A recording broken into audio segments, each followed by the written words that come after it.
We are hitting the gym tonight for a calisthenics workout, going late to film, so I'm not in everyone's way. Thought I'd show you a few bits, what I get up to in the day to prep me for a good workout. And it starts with hydration and caffeination. So I'll show you what I do. Okay, for my morning hydration, I've got some Celtic sea salt, and I just take a good pinch of that, put it in my shaker. And then I've boiled the kettle and I just put a splash in the bottom because you want it to dissolve into the water. You don't want big chunks of salt in the bottom of your drink. And I found adding a chunk of hot water definitely helps. Give that a little stir. Little test you can do as well, if you actually swill it, once all the grains have dissolved, you can't hear them swirling around. Obviously you can use your eyeballs and just look if it's gone, which that has now gone. So then what I do, I just grab something to flavour it, little splash, fill it up with cold water. That's good to go. Nice hydration for the morning, and that's how I get my day started.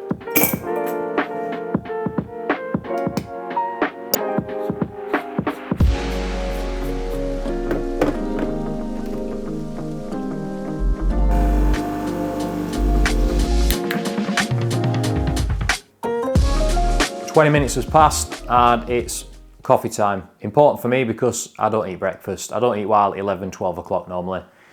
Not a big breakfast person, don't really feel like eating in the morning, so I just spread my things out throughout the rest of the day. Hoping to share a few meals with you today, and I've got some protein powder coming because I did run out. I don't use a lot of it.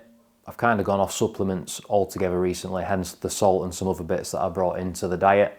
But I will show you the protein smoothie that I make. Something else I've started recently is reading 15 pages per day of a book. And I'm reading 2 at the minute, so I'm doing 15 pages on this one in the morning, and then the one at night I do then.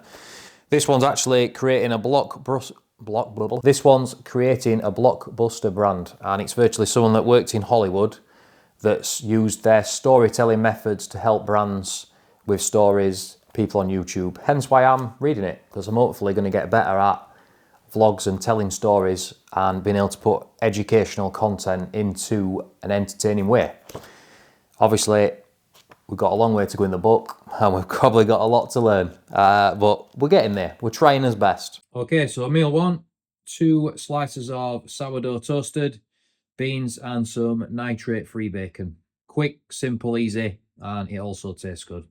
It's smoothie time. We've got oat milk, whey protein, oats, flaxseed, 2 bananas, and occasionally I do chuck some peanut butter in as well, depending on what calories I'm aiming for.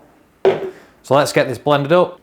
So I've been making this for probably 12 years plus now, and it just never fails. It's got everything you need, tasty, quick, convenient, and that's what it's all about. Right, I'm gonna drink this, probably start editing the beginning of this video that you've already seen, and then the next time you see me, we'll probably be getting into the workout in the gym.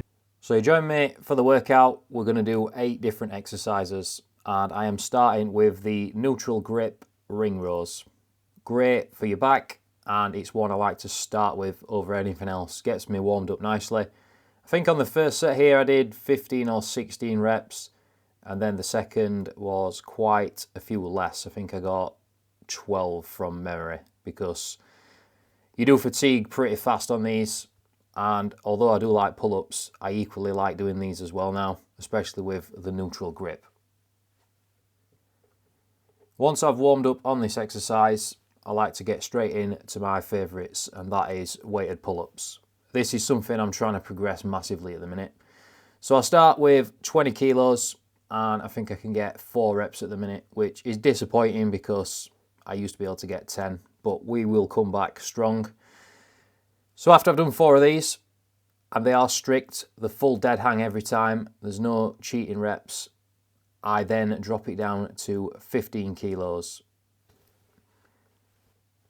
Same again with these, I do full dead hang on every rep. I'm not rushing it, I'm just trying to get the most out of every rep. I'd rather do fewer reps and actually get serious progress out of them, rather than half repping and just it being a vanity number saying, oh, I've got 15 reps with 15 kilos, for instance.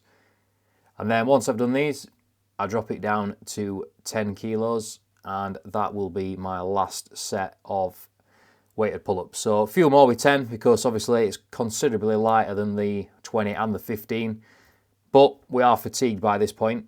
So I think if I started with the 10, I could probably get 10 reps, but I think I just fell short on this one, maybe 7 or 8. So these are windshield wipers. Good for abs. Used to do them many, many years ago, and I'm bringing them back because I do enjoy them. I'm quite good at them, and I think they're going to really develop my abs and my obliques at the same time, these. And I'm teaming these up with some pullovers. So again, this is a good core exercise, and it is another good one for practicing getting on top of that bar, being able to do straight bar dips. Obviously, you can then progress that more into like muscle up variations. But just doing pullovers on repeat like this is a really good core builder, and it's just that little bit extra than toes to bar, which is what I'm going to go on to next. So toes to bar have always been one of my favourite ab exercises. Generally get between 10 and 15 reps depending on if I've done any exercises previous. Key points to remember on these is try and stay in an active hang to avoid hurting your shoulders. And if you have to have your legs bent ever so slightly, it's better to do that and get the form of curling your legs up to your chest rather than trying to pivot your hips and start bringing your hip flexors into this exercise. Then for biceps, on this occasion, we did some chin-ups. Again, I'll say it with every one I do, full dead hang every time. We're not half repping, we're going all the way down, starting from the absolute rock bottom, and that's why I probably get between 10 and 12 reps on this. I have found this to be one of the best bicep builders, and I feel like it's because you're in that full stretch position, which is hard to do with actual weights. Then onto the classic push-up, making it a little bit harder here by putting a 10 kilo plate on my back. I've said this in previous videos, but I have done this for many years and I feel 100% safe doing so. I have seen videos in the past where the weight falls off and hits someone's finger and actually breaks it. So you've got to get confident with these. If not, use a weight vest, be safe. I just find it a lot easier to not have to bring my weight vest, and I just chuck the plate on my back. But you've got to get used to it. I always advise, if you're going to start even learning these, have your friend put the weight on your back in the position that you like and be ready to catch it. And then as you do that more and more, which is how I did it, you can gradually just start putting it on your own back. You know where it goes and you feel dead safe and you're not going to break your fingers. And then we finished off with some pike push-ups. So I like to get the dumbbells for handles, and I use the box to elevate it just to make it that bit more difficult for the first set. These, you want to try and make sure your elbow's not going back too much, and you like make a triangle with your hands and your head, and this can progress into the handstand push-up, which is a good move, and obviously this works the shoulders massively, and that's why the second set the feet are not elevated anymore, because they are really tough. I was totally fatigued. There's no way I could have done another set with my feet elevated.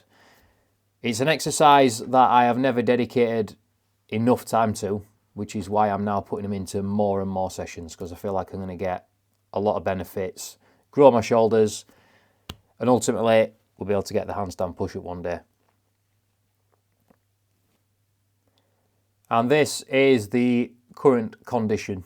So we've not been training as I'd like to, and we've not been eating as I'd like to, but overall I am pretty happy with this. It's a good starting point to build on, and I'm hoping to get the abs popping a little bit more and just fill out completely. But this is just a physique update of where I am, and I will see you in the next one.